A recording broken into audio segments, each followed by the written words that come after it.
Здравствуйте, друзья! Вы готовы узнать новые тайны? Настоящая история, выпуск 20. Загадочная Келасурская стена в Абхазии. Келасурская стена имеет длину 160 километров, включает в себя около 200 башен 8-12 метров высотой. Это шедевр фортификации. Очень странно, что ученые за сотню лет исследования не смогли назвать ни возраст строения, ни заказчика, ни за чей счет ее строили. Не сохранилось ни записи путешественников, ни очевидцев, но самое главное, нет упоминаний о главном назначении фортификации, от кого оборонялись строители и была ли стена доблестно взята захватчиками. О Парфянской империи. Иордан в книге Гетика многие победители из войска скифского царя Таная, обозрев подчиненные провинции во всем их могучем плодородии, покинули боевые отряды своего племени и по собственному желанию поселились в разных областях Азии. Помпей Трок говорит, что от их имени и рода произошли поколения парфян. Потому-то и до сего дня их называют на скифском языке беглецами, то есть парфянами. Парфянские правители в дальнейшем объединили земли Ирана и основали могущественную Парфянскую империю. Крещение Руси произошло около 853 года. Римская библиотека Ватикана и рукопись летописи Константина Манассии помещает крещение русов после крещения болгар в 1853 году и до войны, начавшейся в царствовании Симеона в 1889 году. Однако официальной датой крещения Руси называют 988 год. Хорошо, что библиотеки Ватикана хранят старые оригиналы летописей и рукописей. Пещеры Канданы сотворены инопланетянами.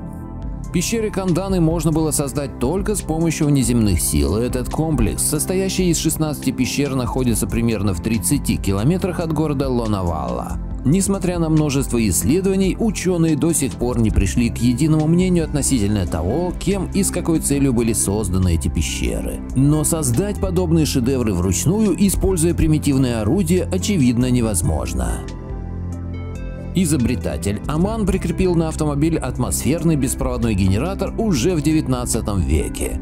Небольшой цилиндр с двумя латунными сферами, внутри которого стальные провода и минералы. Аман. Я нарушил каждый закон из учебников. Он создан на базе беспроводного телефона, но решительно отличается, хотя электричество извлекается из воздуха. Автомобиль – просто тест. Генератор будет освещать здание, избавит от паровых турбин и приведет в движение любой двигатель. Дэвис, владелец компании Davis Electric Garage, тщательно исследовал генератор и заявил, что это изобретение произведет революцию. Через неделю после публикации изобретатель собирался получать патент в Вашингтоне, но он так и не был зарегистрирован. Интересно, почему? В Австралии строят забор длиннее китайской стены. Стену начали строить еще в 19 веке, к сегодняшнему дню их выстроили целых 3 штуки. Забор находится под напряжением и охраняется военными. Официальная версия – забор нужен для защиты от главной угрозы страны – кроликов. Ушастые легко делают подкопы, кролики могут спокойно пролезть снизу, так отчего же в действительности построили эту ограду, как вы думаете? Петр I не строил Петербург. Он отреставрировал затопленный город. Это подтверждается картами, местными находками, художниками и фотографиями. На фото видны не только сохранившиеся здания, но и развалины, руины, подвальные этажи, окна, выглядывающие из-под земли. На этом фото электрокары. В 18-19 веках многие были уверены, что эта техника заменит обычный трактор. Достаточно подвести провода или поставить электродвигатели, чтобы сократить затраты на ремонт и обслуживание. Представьте реализацию этого проекта в расцвет сельскохозяйственной промышленности СССР, особенно при том факте, что электроэнергия стоила около 4 копеек за 1 киловатт. Кстати, сравните с нынешней платой 6 рублей за киловатт в некоторых районах нашей России и поймете, насколько девальвировалась наша валюта. Нашествие крокодилов на Руси. Известная строчка из 3-й Псковской летописи описывает нашествие крокодилов. В лето 7090, 1582 год, из Идоша крокодили люти, звери из реки, и путь затвориша, людей много поядоша, и ужасающая людские и молиша Бога по всей земли. и паки, спрятавшиеся, а иных избиша. Крокодилы на Руси упоминаются у разных путешественников и авторов с 13 по начало 19 века, что заставляет усомниться в том, что животное было редким и случайным гостем. Да и вообще, в стране было тогда тепло. На территории нынешней Архангельской области в то время собирали жемчуг и растили ананасы. Петр I или принц Леопольд. Эта статуя находится в 50 километрах от Берлина. Жители Дасау говорят, что это некий принц Леопольд. Очень интересно, Леопольд и Петр были женаты на девушках по имени Анна. Оба участвовали в антишведской кампании в Померании, зачастую в одних и тех же баталиях. В 1712 году Леопольда наградили званием фельдмаршала из рук Фридриха в Берлине в тот самый момент, когда на приеме у последнего был Петр. О чем могут рассказать странные символы веры на русских строениях до середины 19 века? Эта конструкция, напоминающая дерево, установлена на башне Московского Кремля. Добавим крест в виде куриной лапы и кресты-антенны. Что это за вера? Кто ей следовал в столице России? Это не ошибки иностранных художников, над изображением трудились русские. Обладают ли растения интеллектом? Многие народы считали, что у деревьев и трав есть душа, а потому не ломали веток ради забавы. Иногда даже целые рощи объявлялись священными, и великим грехом считалось навредить любому из таких деревьев.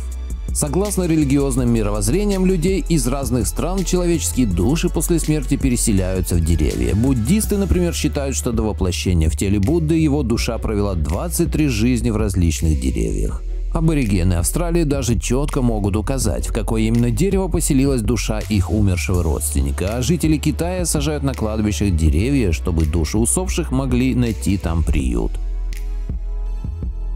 Виды летательных аппаратов в 19 веке. Ученый Бхараваджа Махариши описал различные виды летательных аппаратов в своем древнем трактате Виманика Шастра, написанном на санскрите, языке брахманов. В конце 19 века эту книгу считали мифологической, так как авиация того времени была еще в зачаточном состоянии. Однако современные ученые, изучив Виманика Шастра, пришли к выводу, что это грамотный технический труд, а не просто сказки. Лондонские криптиды. В Лондоне в 1960 году при ремонте здания приюта для сирот строители обнаружили вход в подземелье, который был тщательно замурован, дабы в него не могла проникнуть ни одна душа. В подземном хранилище оказались тысячи артефактов и криптидов, которые не поддаются никакому разумному объяснению. В подвале находились жуткие скелеты каких-то фантастических существ, странные приспособления и уникальные старинные рукописи. Виракоча – статуя божества в перуанских Андах, которая в религии и мифологии многих доколумбовых народов Андского региона являлась сотворителем мира, за исключением инков, которые почитали его отдельно. У многих народов Виракоча отождествлялся с творцом мира Пачакамаком и встречался с двойным именем Пачакамак Виракоча. Пещера Таврида. Пещера Таврида в Крыму была обнаружена во время строительства одноименной скоростной автомагистрали, соединяющей полуостров с материковой Россией.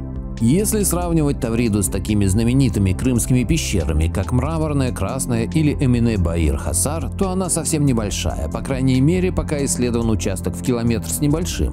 Но между тем, именно она стала настоящей крымской сенсацией последних лет. Она рекордсмен по количеству найденных в ней скелетов доисторических животных. Колос Родосский был одним из 7 чудес древнего мира. Он представлял бога Гелиоса и был построен, чтобы поблагодарить богов за победу над долгой осадой Родоса Деметрием Полиаркетом, 305 год до нашей эры. Скульптору на выполнение статуи понадобилось 12 лет, с 304 до 2092 годов до нашей эры. Статуя простояла всего 56 лет, и все же Колос Родосский заслужил место в знаменитом списке чудес. «Но даже лежа на земле – это чудо», – сказал Плиний Старший. Когда колосс был закончен, его высота составляла около 33 метров, 110 футов, а когда он упал, немногие люди смогли обхватить руками большой палец, писал Плиний. Сильное землетрясение произошло на Родосе около 226 года до нашей эры, и статуя была разрушена. Почти тысячелетие статуя лежала в руинах. В 654 году нашей эры арабы вторглись на Родос. Они разобрали остатки разбитого колосса и продали их еврею из Сирии. Говорят, что фрагменты пришлось перевезти в Сирию на спинах 900 верблюдов. Тайная империя. Завоевание Тартарии в книге Мартина Мартиниуса, 17 век. В 17 веке выходит книга Мартина Мартиниуса на латыни под названием «Bellum Tartarium» или «Завоевание великой и самой известной китайской империи тартарами». Начинается история о захвате Китая так. Самая древняя нация тартар в Азии, которая была прародительницей многих народов. Действительно, народы Тартарии на тот момент отмечались от побережья Берингового моря до самых границ Московии. А при такой распространенности неудивительно, что эта нация была родственной для многих живущих здесь народов. Только один исторический казус: официально подобного народа никогда не существовало, а ближайший подходящий под ареал обитания народ скифы, по мнению той же академической истории, вымер еще в IV веке до нашей эры. Кому-то выгодно это вранье. Благодарю всех, кто подписался на мой канал и смотрит мои видео. Ссылка на статью в описании. Поделитесь моим видео в соцсетях с родными, друзьями и знакомыми. Люди имеют право знать все точки зрения. Всем спасибо за внимание, буду рад вас видеть на своем канале снова.